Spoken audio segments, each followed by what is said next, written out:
welcome to everyone here, and thank you for your opening statements. And like everyone else, I welcome the positive work that you've outlined that you're undertaking. But I suppose I would also go to the Disability Act, which under Section 26, it says public bodies are required to ensure that their services are accessible for people with disabilities by providing integrated access to mainstream services. That's nearly 20 years old.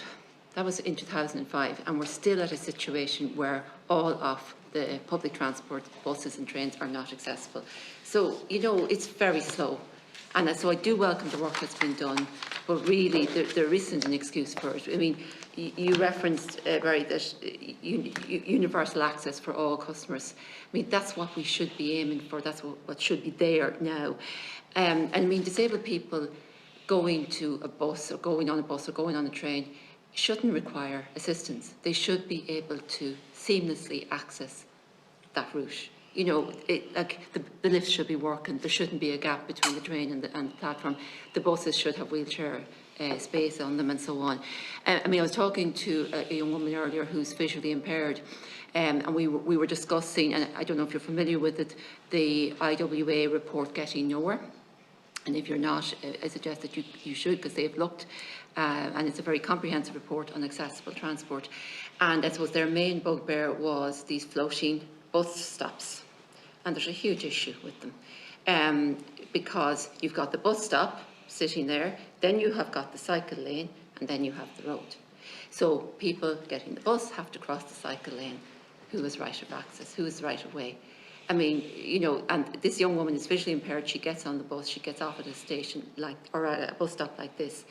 And she says one particular bus driver will always endear to assist her. She said she shouldn't need to be assisted. She should be independent, be able to get off her bus safely without fear of being mowed down by a cyclist coming by her, because it's not clear who is supposed to have right of way. And can I ask that no more of these bus stops be created until the ones that are there are addressed, because they are a danger. They're a danger for anybody with a visual impairment, they're a danger for anybody with a mobility issue, but they're a danger for any pedestrian, even a child to run out on front to get on the bus.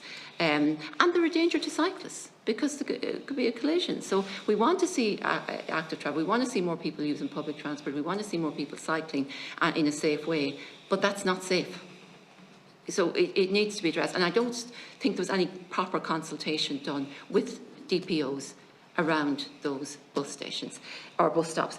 Another issue that was raised with me was that bus stops used to be yellow so that they could be easily seen.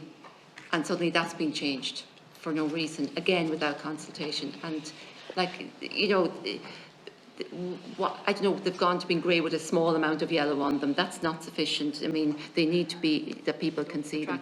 But, you know, a lot of issues have been brought up. So, I do welcome the progress that's been made, and there is being progress made. But I do think, as Senator Conan pointed out, we're still leaving disabled people out. I mean, another point is, if two wheelchair users want to socialise together, they can't get a bus.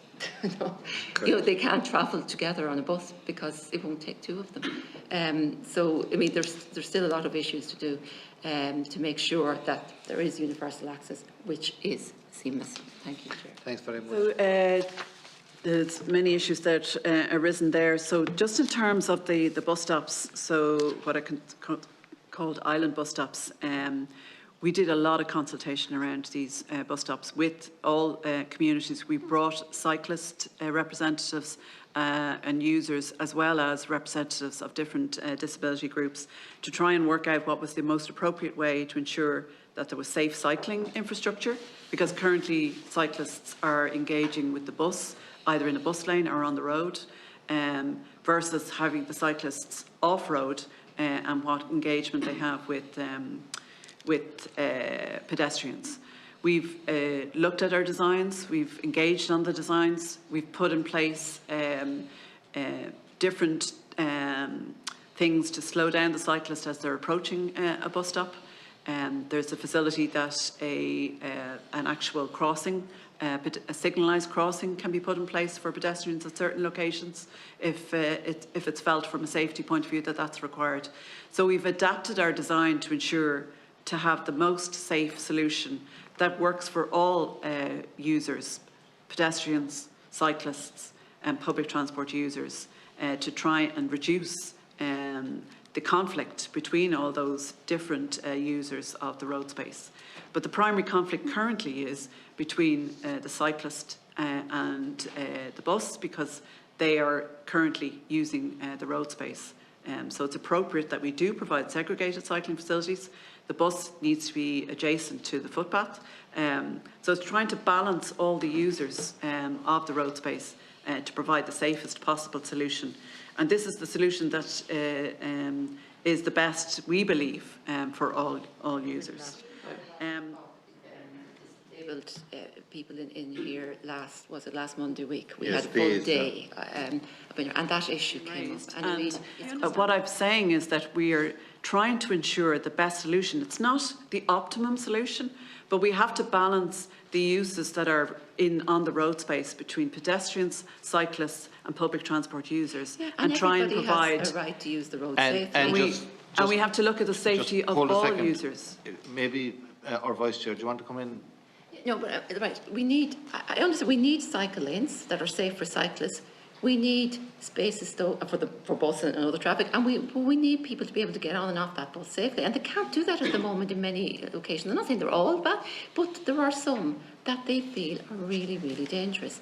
And it's like the person was telling me about getting off the bus and this bus driver going over and above his duty to ensure she was safe. And she said she shouldn't have to do that, or he shouldn't have to do that. I mean, you know, and it's not that she's not appreciative, but she, you know, she should be able to get on that bus. People, this should be independent. I'm sure, like, that the same situation arises in other countries where there's a lot more cyclists. I mean, there must be stops or something. There has to be some sort of a safe way to cross. We've looked at this in great detail because we wouldn't invest in the level of infrastructure or put something forward for planning unless we considered that this was the solution, the only solution that's available currently. If we place the cycle track up against where people live, you have a cycle track adjacent to somebody that might be accessing their drive or coming out in their car, and that's a safety risk. So if it's on the outside, you know, the furthest away from the road, and then you've got the space for the pedestrian adjacent to the bus stop. What we've done is put the pedestrian on the side, you know, on the left-hand side, cycle lane in between, and then the bus stop, because the bus stop has to be adjacent to the road, you know, for passengers to be able to board the bus. So it's not easy to provide a solution when you've got many different users at a particular location, and we're trying to provide a safe solution for all of those users. So we've adapted, as I said, our design to ensure that the cyclist has to yield at those particular floating bus stops if there is somebody crossing across to that space. We've put rumble strips, it'll be ramped, there will be signals in place in some locations so that the cyclist will have to yield and stop if somebody is crossing. And is yield written on the cycle lane, or how does a cyclist know they're supposed to yield? Because there's a light to stop them. And there's a yield sign. Any lights at? No, these are the proposed improvements that we're putting in place as part of the design that are coming forward as part of BusConnects. Yeah, well, that's well, because I mean, we need something. But it is a challenge to provide space when you've got so many different users of the road space. And we went through many different ways of trying to make the safest solution that we could come up with based on all the different users. And this is the approach that has been taken. It has been taken on an international basis. The island bus stops is a feature to try and take the cyclist off-road, because that is a dangerous position for cyclists to be in, engaging with not just bus traffic but also car traffic as well. So it's trying to reduce the conflict as much as possible and provide safe systems of crossing where that conflict is an issue for those with that may have a disability. There was good and proper consultation done on these beforehand, because there was a lot of consultation. What I was told was there was one meeting where there were cyclists represented disability, and when they couldn't agree, it was just, we'll do our own thing. But we had to find a solution. So like we're in the position. One meeting is hardly consultation. But there was no suggestions of what could be an alternative. Was it? Yeah. Yeah. And so we had to come up with what we considered to be the best engineering solutions. over No, not safety for- of other passengers. No, I don't accept that. I don't accept that. And just in terms of the bus stops, you also raised the colour of the bus stops. So again, we did engage on that, and we put up a yellow carousel. There is yellow around the head plate as well. There's a significant amount of yellow on the TFI bus stop. It's not a yellow pole, but there is a means of identifying for those with a visual impairment that is a bus stop. So we did engage a significant amount of time. We engaged in terms of poles on the bus, yellow at the front of the bus, yellow around the door to identify where the location is. So and in many cases, we have adapted the colours on all different aspects of our infrastructure to ensure that it's much more visible and better contrast for identifying the different infrastructure. Well, I mean, it's somebody who has a visual impairment is actually, people who have a visual impairment are telling me this. It's not me that's making this up. I mean, you know, so they're not happy with the change. You can see it.